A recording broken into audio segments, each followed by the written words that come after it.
Primeiro, Marcos está sempre com pressa, mas aqui ele apresenta alguém que parece ser mais apressado que ele. Chega, pega Jesus no meio do caminho, se ajoelha e fala: Jesus, eu preciso que o Senhor me ajude. O que eu faço para herdar a vida eterna?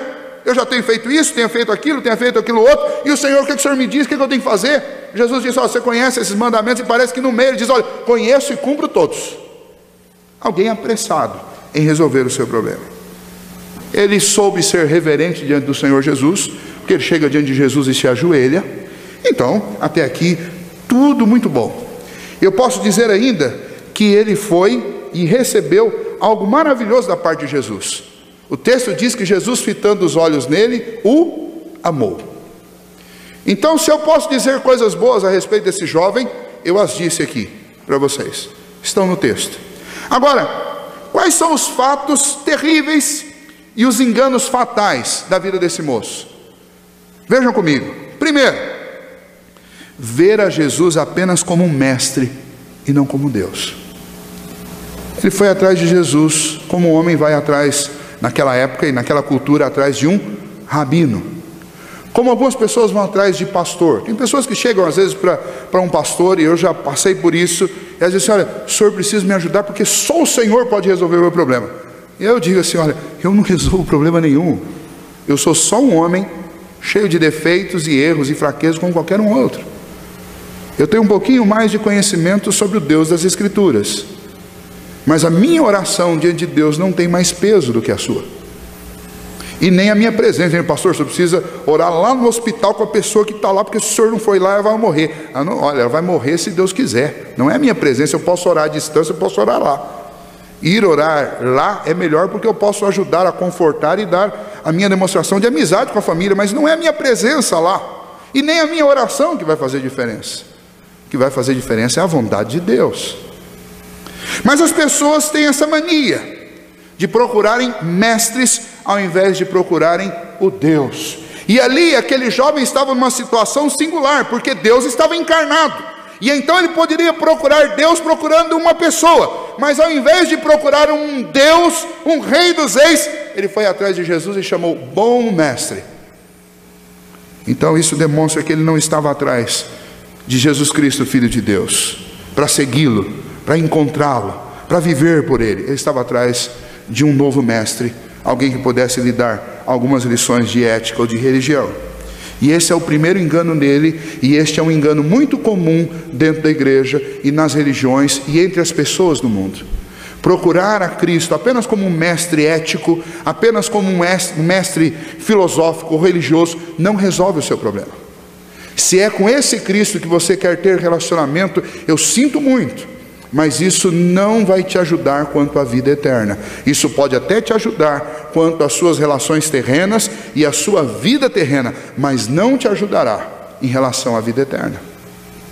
Tem muita gente que usa a Bíblia apenas como um livro de consulta de como viver, um livro de consulta de ética.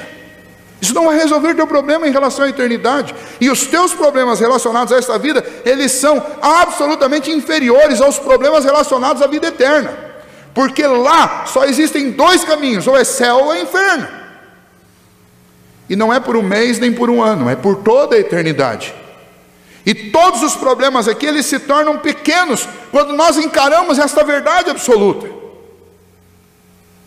E a única solução para este problema que nós temos, porque todos nós, por causa dos pecados, somos condenados à morte, e a não ser que Cristo nos salve da morte e do inferno, nós estaríamos perdidos. Então não adianta eu procurar Jesus ou as Escrituras apenas em busca de informações de ética ou de religiosidade. Eu preciso de uma solução espiritual para a minha alma. Eu preciso de uma solução jurídica para o meu problema. Eu preciso de um advogado diante de Deus, alguém que me represente diante dele. Mas este moço foi atrás de Jesus, atrás de um mestre.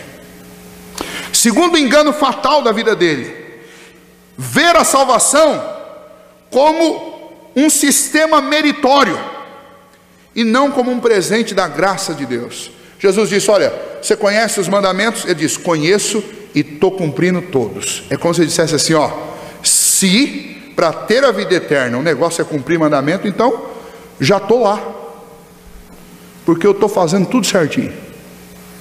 E este é o grande problema de muitas pessoas, que acreditam que vão para o céu, porque estão fazendo tudo certo. Seu desejo de ter a vida eterna era sincero, mas ele estava enganado quanto ao meio para alcançá-la. Porque nós somos todos, a Bíblia nos encerra todos no mesmo grupo, somos pecadores e carecemos da glória de Deus, carecemos da sua graça, carecemos da sua misericórdia, carecemos do seu perdão, carecemos do seu amor. Não há como eu ir ao céu a não ser pelo único caminho, que é Cristo. Esta é a única salvação possível. Mas aquele moço acreditava que ele não precisava de Jesus, um Salvador. Ele precisava apenas de um guia que o ajudasse a cumprir os mandamentos. Terceiro engano fatal daquele moço: não tinha consciência de que ele era um pecador. Ele disse: Senhor, estou cumprindo tudo. E os pais estão dizendo assim: eu sou um santo. Tirando fora os santistas, tem outro grupo aí que se acha santo. E aí não estou falando de time não, estou falando de um cara que se acha santo mesmo. Conversando há algum tempo atrás com uma pessoa, falou assim: olha pastor, essas coisas que a maioria faz aí, eu não faço. Eu tenho vivido uma vida de santidade, eu tenho buscado. Eu falei: glória a Deus por isso, meu irmão. Eu espero que isso seja verdade. Porque se você está pondo a sua confiança numa conduta que você chama de santa, você pensa bem, porque essa conduta ela não vai ser avaliada pelos padrões dos homens, ela será avaliada pelo padrão de Deus. E aí eu espero que você tenha bastante sorte, porque só a sorte pode te ajudar.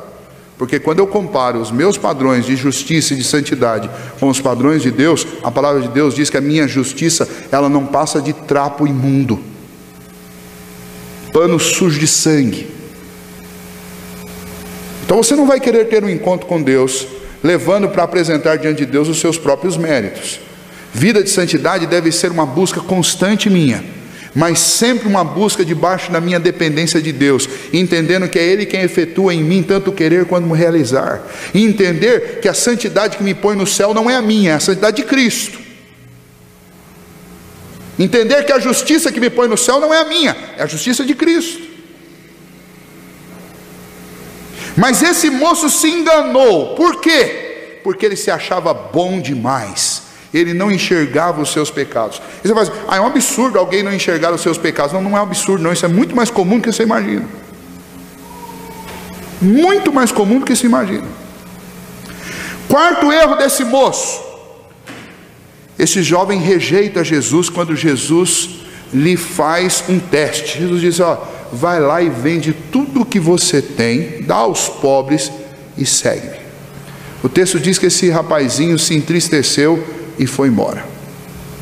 Primeiro a considerar sobre isso: isso aqui não é uma regra, porque existem muitos homens, principalmente os patriarcas nas escrituras, que foram homens riquíssimos. Deus não mandou que eles vendessem tudo que eles tinham para segui-lo. Mas Jesus, que trata-nos personalmente, ele sabia que havia um problema com o coração daquele moço. Não há problema nenhum em ser rico, o problema é quando você coloca a riqueza dentro do seu coração, e coloca o seu coração nas riquezas. Aí sim, aí você está com um problema gravíssimo. E o que Jesus percebeu naquele moço, é que aquele moço tinha um problema muito sério. Ele estava tentando sim cumprir todos os mandamentos, provavelmente ele estava tendo uma nota acima da média em tudo, mas tinha um lugar em que ele não conseguia, e Jesus vai mexer exatamente neste lugar. Então Jesus não está pondo uma regra aqui, que todo rico tem que vender tudo que tem e dar aos pobres e seguir Jesus. Não, a regra não é essa. A regra é: não ponha o seu coração nas suas riquezas. Esta é a lei, este é o princípio, este é o preceito. E Jesus usa esse preceito para escancarar o problema daquele moço. Jesus diz para ele: olha, vende tudo que você tem, dá aos pobres e me segue. Você não quer a vida eterna? Então você sabe que a vida eterna é melhor do que a vida terrena. Então não tem problema, abra mão de tudo que você tem, se desprenda e vem comigo. E o texto diz que o rapazinho saiu entristecido de lá. Engano fatal: trocar Cristo pelos seus tesouros, sejam eles pessoas, sejam eles coisas valiosas, ou sejam eles bugigangas que não tem valor nenhum. Trocar Cristo por um tesouro é algo muito grave. E o que nós podemos falar da vida desse jovem rico? Esse jovem rico, ele teve uma grande oportunidade, mas ele simplesmente deixou passar. E nós não sabemos se depois houve alguma conversão na vida dele, porque Marcos, nem Lucas e nem Mateus falam mais nada sobre ele. O único ponto que nós temos a favor para crer que alguma coisa ainda aconteceu na vida dele é a frase que Marcos diz que Jesus o fitou e o amou. E então isso me leva a crer que ninguém que o Senhor ama de todo o coração se perderá. Alguma coisa talvez tenha acontecido na vida daquele moço. Mas continuando o texto, este é o moço. Cuidado, não se encaixe nesse perfil. Se você se encaixou nesse perfil, eu aconselho você que comece a orar já e peça ao Senhor que mude o seu coração. E este moço aqui teve um encontro com Jesus, e Jesus não o tratou de qualquer jeito. O Senhor Jesus não foi grosso com ele, o Senhor Jesus não foi estúpido com ele, o Senhor Jesus não foi insensível com ele, mas Jesus o amou. E provavelmente Jesus viu aquela busca, ainda que enganada, daquele moço, porque ele estava buscando coisas que não eram as mais importantes que Jesus tinha. Ele estava buscando um mestre quando Jesus era um Senhor, Rei, Salvador. Ele estava buscando salvação através de méritos quando Jesus tinha salvação graciosa para ele. E em meio a todos aqueles enganos, o Senhor Jesus olhou para ele e o Senhor Jesus conseguiu amá-lo. E a mensagem para mim desta frase de Jesus significa que não importa em que estado você esteja, ou quem você seja, ou quantos enganos façam parte da sua vida hoje e agora, Jesus é capaz de olhar através de tudo isso, enxergar a sua alma, o seu coração, e Ele é capaz de amar. Diferente de nós, que decidimos se amamos, se gostamos ou não, por aquilo que vemos aparentemente, por aquilo que ouvimos, Jesus é capaz de olhar através de tudo e Ele consegue nos amar. Então, ainda que seja impossível para nós homens, não é impossível para Cristo. Terceiro aspecto que caracteriza o encontro de Jesus com aquele moço é que Jesus apontou para aquele moço o caminho certo. Gente com receita de bolo para tudo, tem em tudo enquanto é canto. Você olha a propaganda de igreja, então, é uma coisa impressionante. Venha para cá e você será feliz. Venha para cá e você terá sucesso nos negócios. Venha para cá, você vai conseguir um casamento. Quem sabe lá, Vini. Venha para cá e você será feliz. Venha para cá e tudo vai dar certo. Ora, não existe receita de bolo para nenhuma dessas coisas, mas não é o ponto aqui. O ponto é que tem gente apontando o caminho para tudo, e na maioria das vezes está apontando para o caminho errado.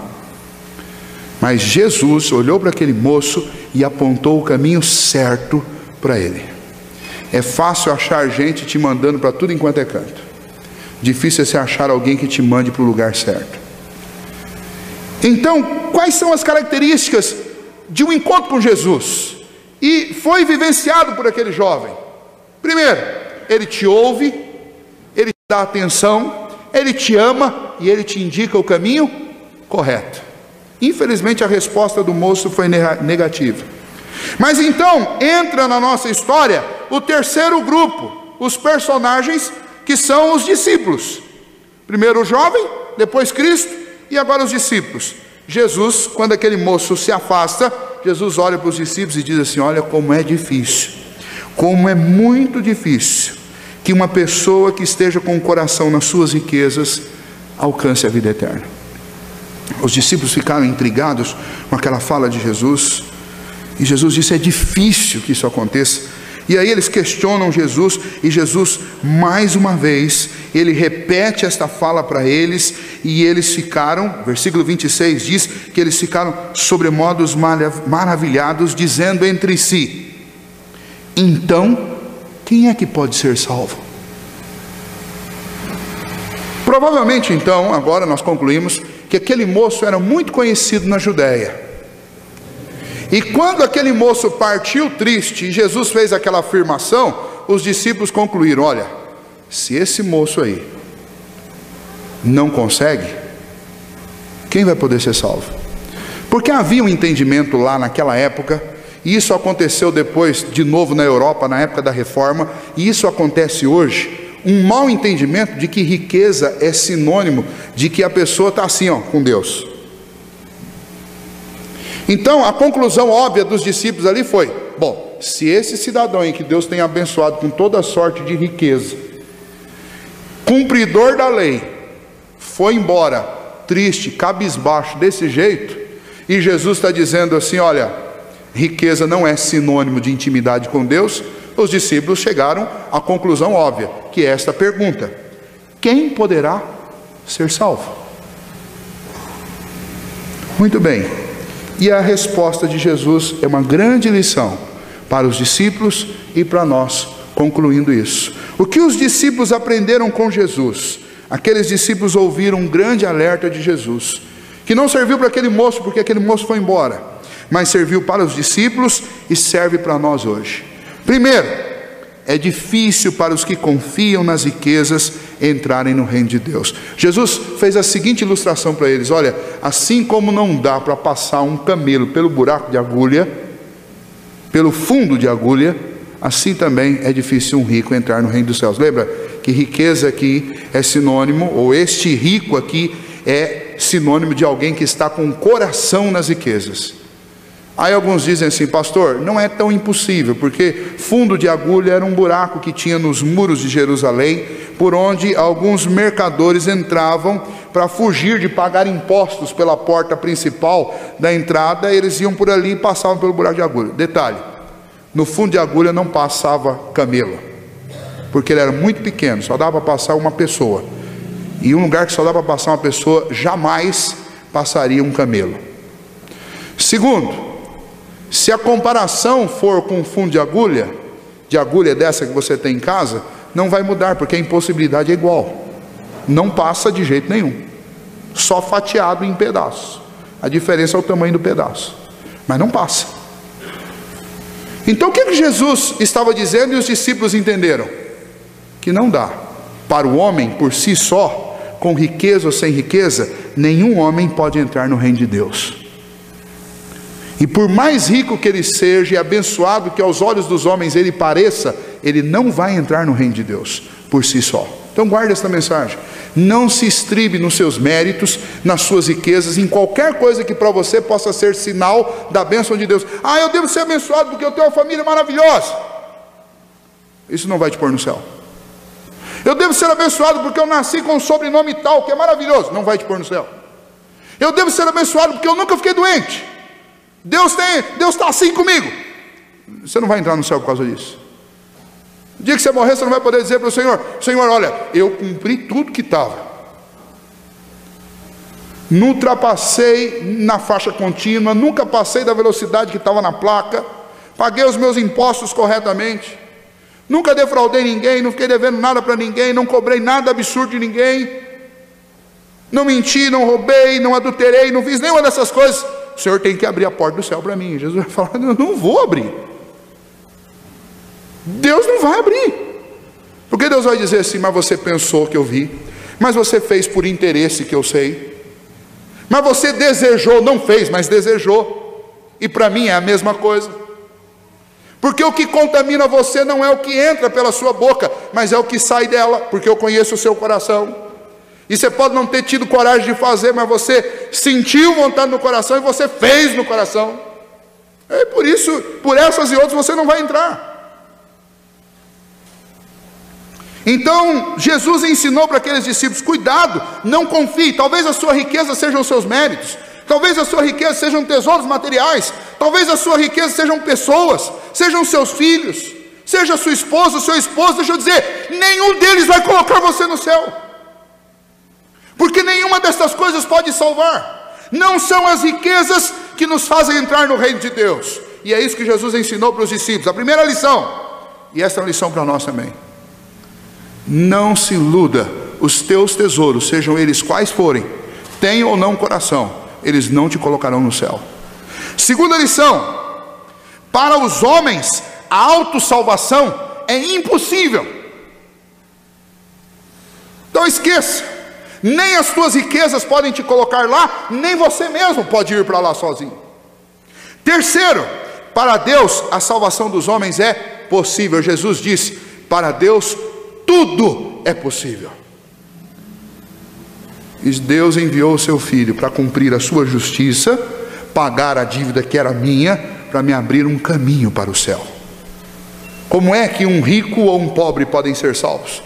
Alguém que se acha santo e alguém que se acha o pior dos homens. Alguém que se acha justo e o pior de todos os criminosos. Como eles podem ser salvos? Eles podem ser salvos pela graça e pela misericórdia do Senhor. Todos eles igualmente podem ser salvos, desde que creiam em Cristo Jesus. E é isso que Jesus está ensinando para os discípulos. Tudo é possível para Deus. Quarto, a recompensa para os que deixam tudo por amor de Cristo é máxima e já no presente.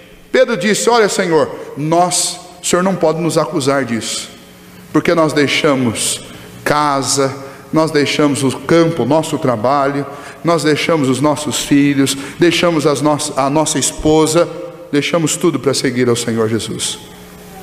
E o que Jesus responde para ele? Jesus diz: não há ninguém que tenha deixado casa, campo, filhos, por causa do meu nome, que não receba já neste tempo o cêntuplo daquilo que deixou. A única que você não pode deixar, embora neste caso aqui parece que os discípulos deixaram, mas eu não recomendo você fazer isso, porque cabe muito bem a sua esposa e o seu esposo na sua vida de seguir a Cristo, mas o resto não se prenda a nada. Sua esposa, porque vocês dois são uma só carne, então você não pode deixá-lo. Mas tudo mais, até os filhos, pode. Quando eu vim para o seminário eu ainda era solteiro, então não deixei ninguém para trás. Aliás, deixei sim. Deixei meu pai, deixei minha irmã, deixei minha mãe. Em um momento crítico da vida deles, eles estavam passando por uma dificuldade muito grave de relacionamento, que terminou numa separação e num divórcio. E isso gerou um dilema muito grande para a minha vida, tanto para sair de casa, quanto para ficar longe. E uma vez, uma senhora, uma presidente de SAF, da igreja de Porto Velho, presidente da SAF, ela chegou para mim e falou: Wesley, não se preocupa, eu quero ler um texto para você. Não há quem tenha deixado pai, mãe e casa, que não receba, por amor do meu nome, que não receba já no tempo presente o cêntuplo disso. E esta mensagem, essa promessa vai muito além disso, porque hoje eu tenho muito mais irmãos do que uma só irmã. Eu tenho aprendido a desfrutar do cuidado de centenas de mães, já passou das centenas, porque em cada uma das 3 igrejas onde eu estive, eu deixei um conjunto, um grupo de mulheres que eu posso chamar de mãe, e que me chamam de filho, ou muitas aqui já me chamam de filho, e pais. E aí homem não faz isso, né? Eu não chamo nenhum de pai, nenhum deles me chama de filho, um ou outro me chama de filho, mas já encontrei homens que me carregaram no colo, literalmente. Então eu tenho pais, o cêntuplo do que eu tinha, eu tenho mães, o cêntuplo do que eu tinha, eu tenho irmãos e irmãs, o cêntuplo, muito mais do que o cêntuplo do que eu tinha. Não me falta casa, porque eu tenho o cêntuplo de casas que eu tinha antes de vir para cá. Porque a minha família se tornou a família do Senhor, e a família do Senhor se tornou a minha família. E ganhei uma esposa e um filho que são minha carne. Estas bênçãos todas o Senhor nos dá no reino de Deus. E Jesus respondeu isso. E por que Jesus respondeu isso? Porque este é o contraponto de colocar o coração nas riquezas. É quando você abre mão de tudo para poder se entregar a Cristo e a segui-lo. E você não precisa ser pastor ou missionário para fazer isso, porque isso daqui não tem a ver simplesmente com o ministério. Isso aqui tem a ver com Cristo e com o seu relacionamento com Ele. Você não precisa mudar de cidade, nem ir para um seminário, mas você precisa, todos nós precisamos abrir mão, nos desprender das coisas e das pessoas para servir a Cristo. E Cristo vai nos reenviar as pessoas e as coisas, e Ele vai nos dar tudo o que nós precisamos, porque a palavra de Deus diz: buscar em primeiro lugar o reino de Deus, e todas as demais coisas, todas estas coisas vos serão acrescentadas. Então a nossa questão é uma questão de entendimento, porque a recompensa, a promessa que o Senhor tem para nós, ela é muito maior do que as coisas com as quais nós estamos nos deixando aprisionar. Por isso, quando eu falei sobre a questão da distribuição de Bíblia, eu falei sobre isso. E talvez você está apegado a alguma coisa com medo de perdê-la. E você está perdendo muito. Não sei se vocês conheceram a história, mas eu ouvi e cresci ouvindo várias vezes essa história de uma criança que estava com a mão presa numa grade de bueiro. E por que ela estava com a mão presa na grade do bueiro? O bombeiro chegou e ninguém conseguia tirar a mão dela. E então o bombeiro perguntou para ela: o que você está segurando? E a criança disse: eu estou segurando a minha moeda, que caiu, mas eu enfiei a mão, consegui pegá-la, mas eu não consigo tirar. E aí o bombeiro disse para ela: se você não soltar a sua moeda, eu terei que cortar a sua mão, porque não há como tirá-la daí. E aquele menininho ficou olhando e calculando o que era mais importante, a moeda ou a mão. E então, com tristeza, ele abre a mão, a moeda cai e a mão dele sai. Aquilo que você está segurando, aquilo que está te prendendo, não tem a menor dúvida, tem menor valor do que o que Deus tem prometido para você. Vou repetir: aquilo ao qual você está agarrado com todas as suas forças é de menor valor do que aquilo que Deus tem prometido para você. Se você esquecer tudo o resto que eu estou falando aqui nessa noite, não tem problema, mas guarde isso.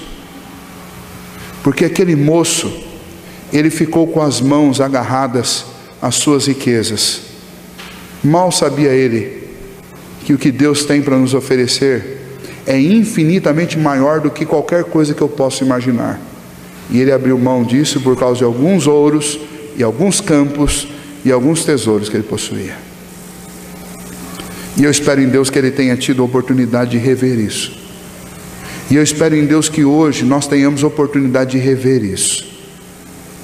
Porque eu não posso perder os tesouros de Deus prometidos para a minha vida por causa de uma ou outra coisa que eu estou tentando segurar com as minhas próprias forças. Não é assim que funciona no reino de Deus. Por fim, Jesus termina dizendo para aqueles discípulos que toda altivez será corrigida. Não basta começar bem. Não basta começar bem. É necessário perseverar e prosseguir bem. Por que eu sei disso? Porque o último versículo que nós lemos, o versículo 37, diz o quê? O versículo 31 diz o quê? Porém, muitos primeiros serão últimos e os últimos primeiros. Ele está dizendo assim: olha, aquele moço começou muito bem, o discurso dele foi maravilhoso, só que o que aconteceu? Terminou mal, porque na hora do verdadeiro teste ele foi reprovado. Não adianta querer ser o primeiro se você não estiver comprometido em perseverar e ir bem até o final. Por isso Jesus disse: muitas pessoas que parecem que estão como centroavantes do cristianismo, os batedores de gol, os titulares, muitos serão os últimos. E muitos que estão lá na reserva, que ninguém dá nada por eles, serão os primeiros. Então, aparência, arrogância, pretensão, aparência de santidade não significa nada. Tem muita gente com aparência de santidade que, se não se arrepender dos seus pecados, vai para o inferno. E tem muita gente que todo mundo considera o pecador ou a pecadora, que estão agarrados a Cristo Jesus e desprendidos de tudo, que entrarão no regozijo do Senhor primeiro. Então pense sobre isso. Nós vivemos um grande dilema, o dilema de ter e não abrir mão de nada. Não queremos abrir mão do nosso tempo, não queremos abrir mão das pessoas, não queremos abrir mão do nosso conforto, não queremos abrir mão dos nossos hobbies, não queremos abrir mão de nada. Nós queremos que Deus nos dê tudo, mas não queremos fazer nada. O fazer não está condicionado, não é condição para ser salvo, mas o fazer é marca de que Deus fez uma obra no seu coração.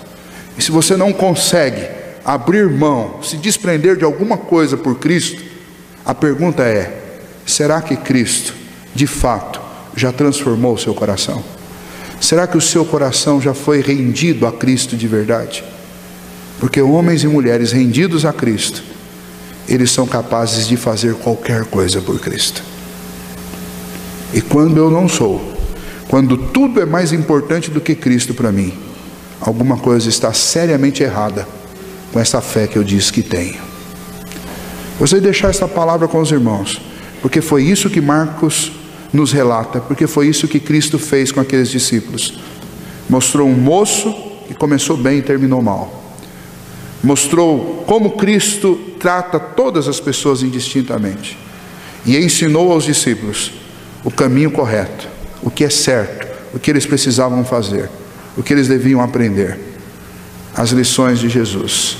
E estas mesmas lições se aplicam a nós nesta noite e a quem quer que ouça esta mensagem. Cuidado. O que você está segurando é infinitamente menor do que o que Deus quer te dar. Desprenda-se daquilo que tem tomado o seu tempo, seu esforço, sua energia e seu vigor. A sua tarefa é seguir a Cristo onde quer que Ele te leve. E não tenha medo, porque Ele vai te dar o cêntuplo de tudo que você abrir mão por conta dele. Isso não significa que é uma vida fácil. Se você observar no versículo 31, diz: com perseguições. Mas em Cristo, glória a Deus.